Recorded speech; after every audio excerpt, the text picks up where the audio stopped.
Hello everybody, Adrian Plass here. Yes, and Bridget. And Hello. welcome to number 283 in Sounding the Shallows. Someone wrote today very kindly and nicely about what we do, but said we've been doing it for years and years. Actually, it is. Is it? I suppose it is years. Quite a long time. Yeah, it is. It is. But we're still here. We are. Yeah. And I don't know what it's like where you are, either in this country or somewhere else, but it's been pouring with rain all day. And I had great difficulty getting back home from somewhere where I'd been working today at the cafe in our church. And the roads were flooded for the first time this year. They were flooded after the long drought of the summer. Road after road closed through flooding. And it was so good to just get home and be safe. So did you have to take some detours then Yes. to get back? I took quite a few detours to get back. Isn't Yes, that I so like life? I don't care about that. No, but it did make me think, I know you're going to think this is a bit of a stretch, but we went to Durham Cathedral this week, didn't we? And we haven't been for ages, and we just suddenly thought we would. We're lucky. It's only a few minutes away, and we can park. Slightly more than a few No, minutes. it's not. We have this argument every single time. We do, yes. It's a few Anyway. minutes away, and if you ring in advance, you can, and you've got a blue badge, which I have, we can drive up there and park right outside. It's so nice. Anyway, yeah. Well, I think it's the first time that I'd really noticed, and I know this is a replica of the original, because the original is in the museum, but it's something called the Sanctuary Knocker, and that's the door that you go in, and it's a huge thing. It's a horrible thing, really. So there you are with this beautiful cathedral, and on the door there is this big... It's a knocker. It's a thing you can knock. A door knocker, yeah. And it's the shape of some people say it's a lion, some people say it's the devil, but it's the sort of hell's mouth idea. Mm-hmm. And the idea of it is, or was, many, many, many years ago, until about 1600 and something, from about 1200 and something, that if you were pursued by the law or by anybody else, if you'd done something really badly wrong, but you took hold of this knocker, there would be monks or priests sitting up watching through a little window, and if they saw you arrive and take hold of that knocker, then you would be admitted into the cathedral for what they call sanctuary. For how long? I think in Durham it was 39 days. 37 days maybe, and you were given... Yeah. You were given bedding. You were in a separate bit of the cathedral. You were given food.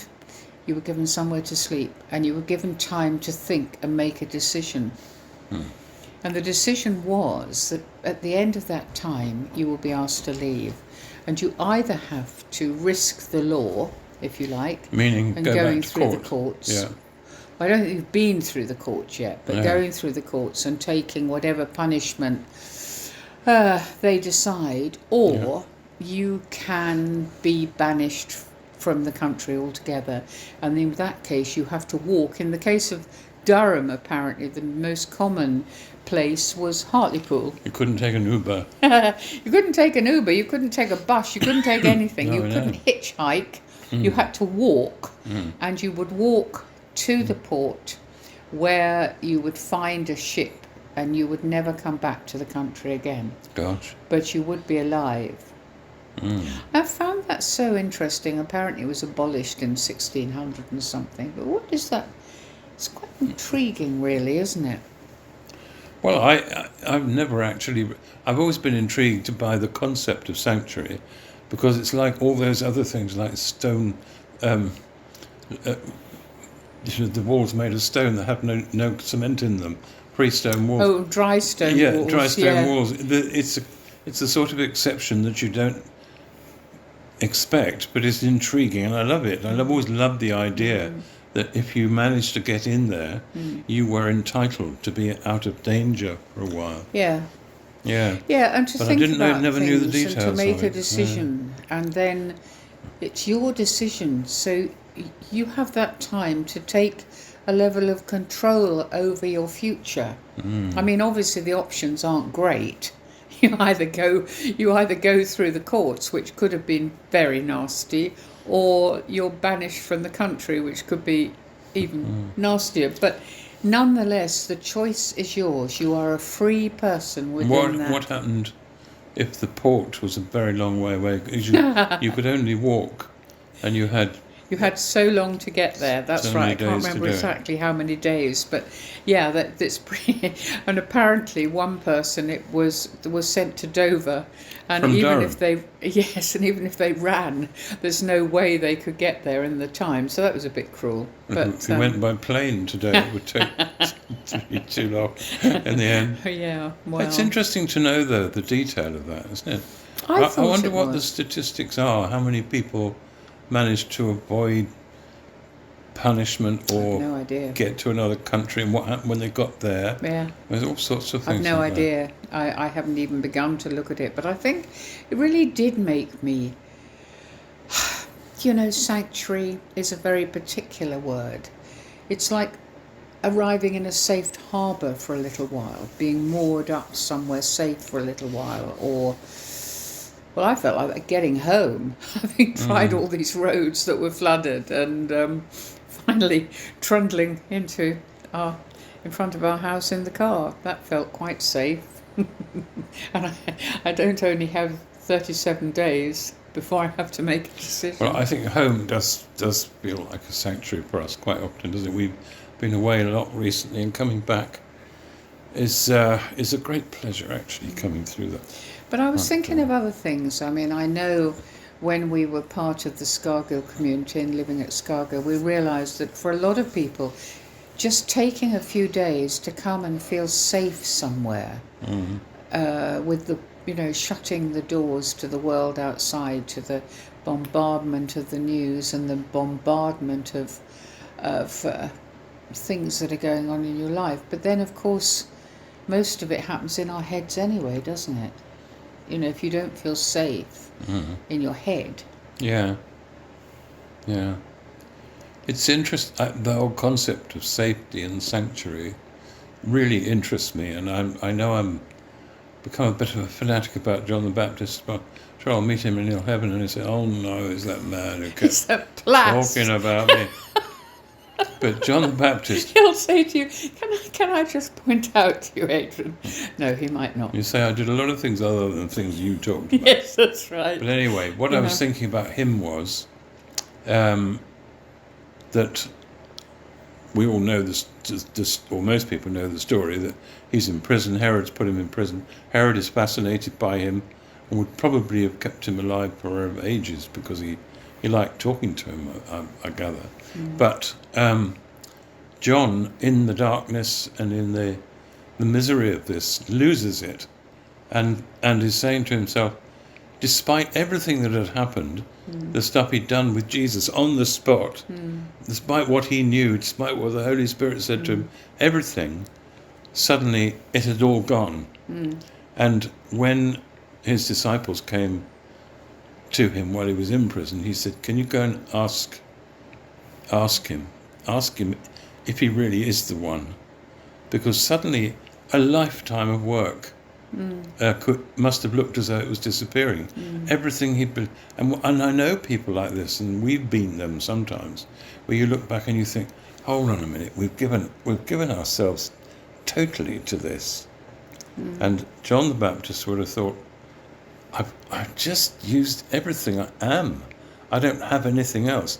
If I don't have this, I don't know who I am or where I'm going or what's happening. And as we know, they came back, they talked to Jesus, and Jesus said to them to say to him, "We've seen the blind see and the lame walk." And John knew. He knew. And so he had a kind of safety. It wasn't safety from danger, Well, it wasn't because he safety was from having beheaded. his head cut off. No, Exactly. But it is true, I think, that at that point, for a lot of people, would like that kind of reassurance in their because lives. it can go the other way, can't it? I mean, I was thinking of somebody that we know quite well who has died now, but who who was so bewildered by the illness, the continual illness that she had to cope with, because in her own words, she said, "I thought God was my friend." So she felt let down, bewildered, and unsafe, because her safety had lain in what we would inverted commas call safety, in being okay, in being stable, being well, having home as a sensible, safe place, and a church that she enjoyed being in. Well, and her faith had been really pretty steady and real, and I suppose in a moment of weakness, but actually the effect of that was probably greater on the person looking after her, who loved her very much, and to hear her say that was heartbreaking, I think. But you've got to be able to say that, haven't you? That's the other side of it. Yeah. You know, you've got to be able to say, at the moment, I am seriously wobbly.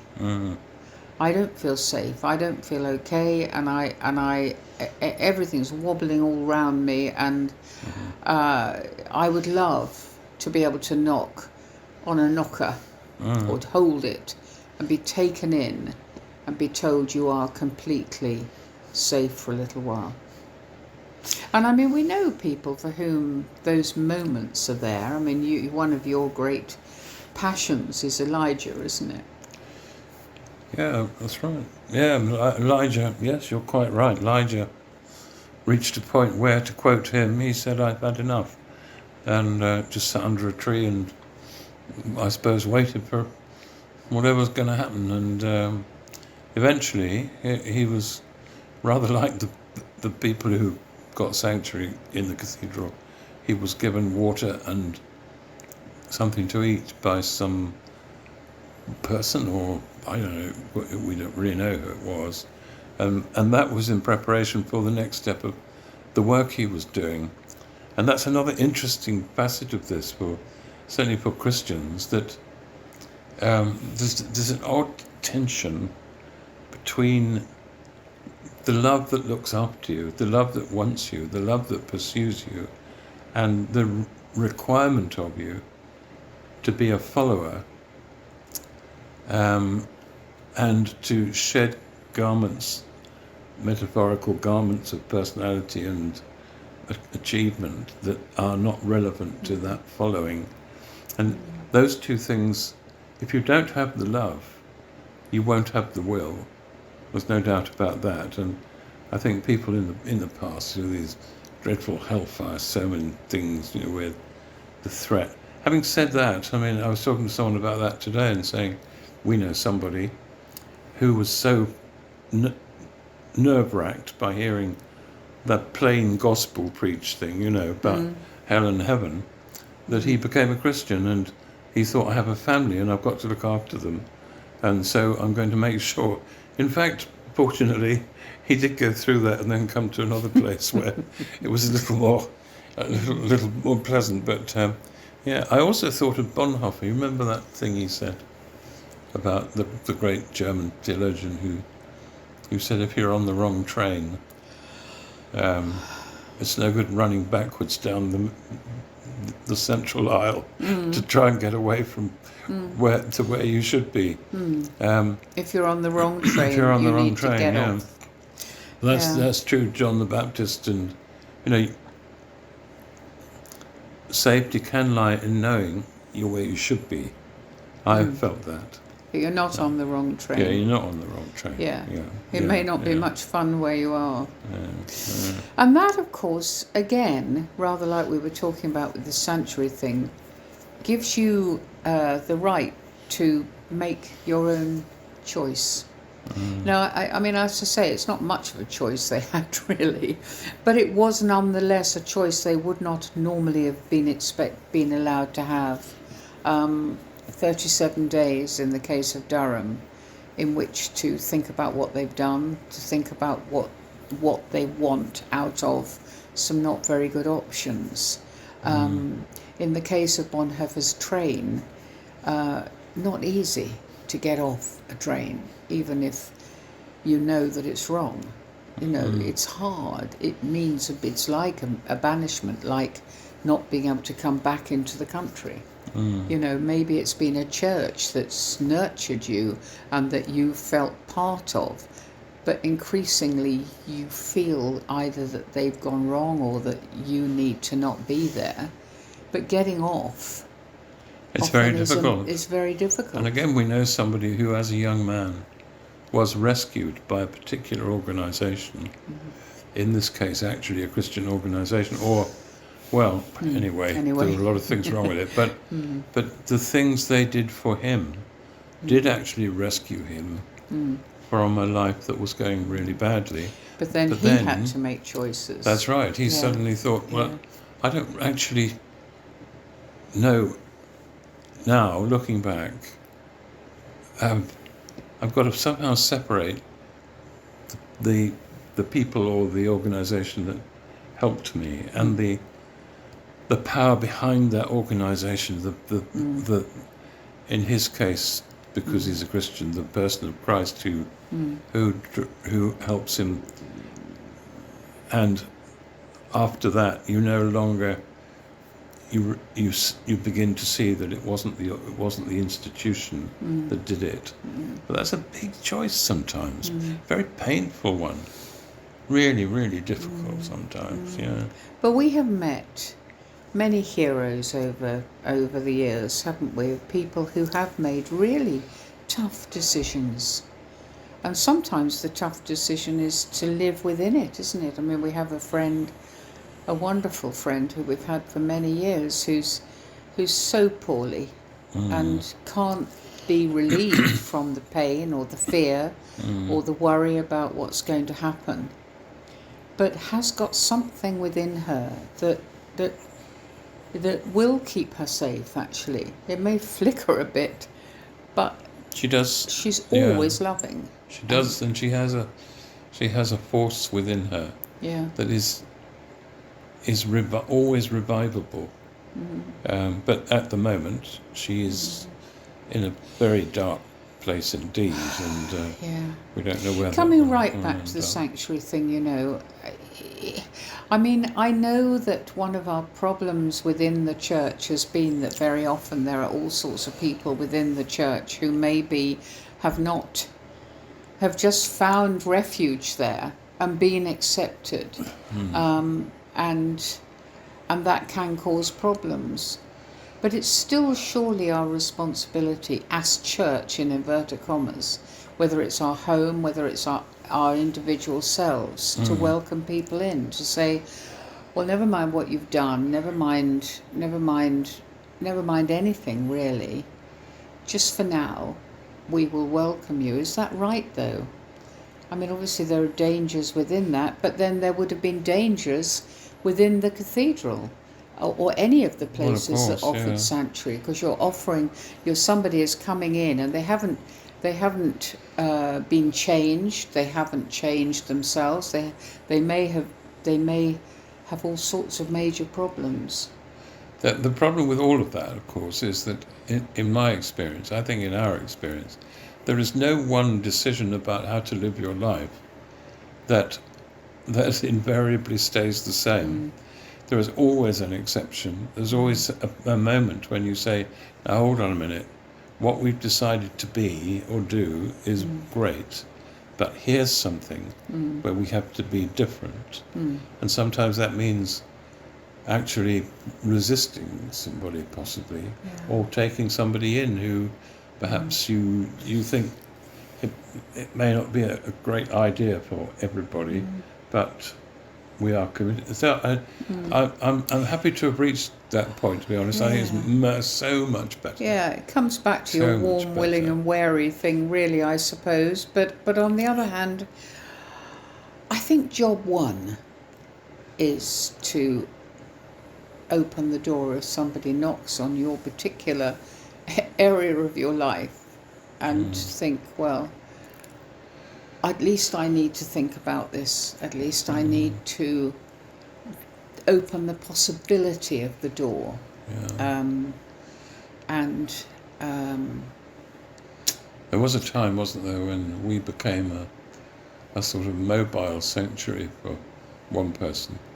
And quite often in a day, that person would ring a couple of times and say exactly the same thing. Say, where are you?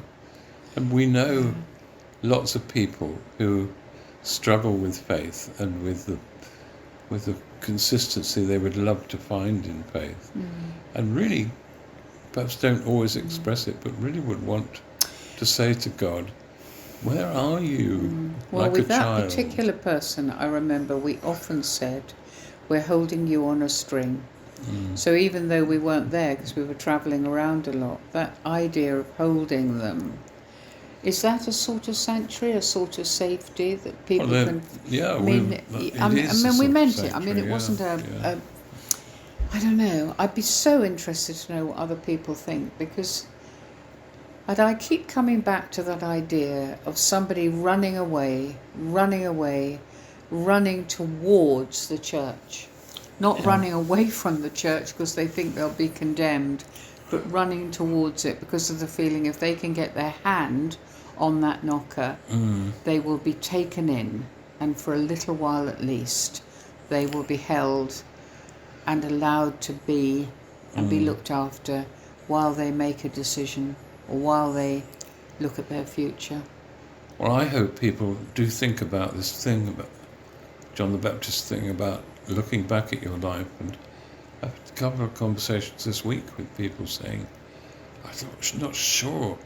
When I look back, it all went so well, and now I'm not sure how I should be, and have I been right, and was it real? And it's a really difficult thing, especially actually as people get older and they feel they're losing their physical powers. Yeah. But yeah, it's very We'd love interesting. to hear what you think anyway. We've, as usual, sort of scrambled around all sorts of things, but right in the centre of it was something that's really affected us this week and made us think. It's a very important area, safety, sanctuary. Where do you find it? Are they the same things? The same thing, yeah. What kind of safety do you want? Do we want? Yeah. Well, let us know. We'd love to know, as always. We'll see you next week.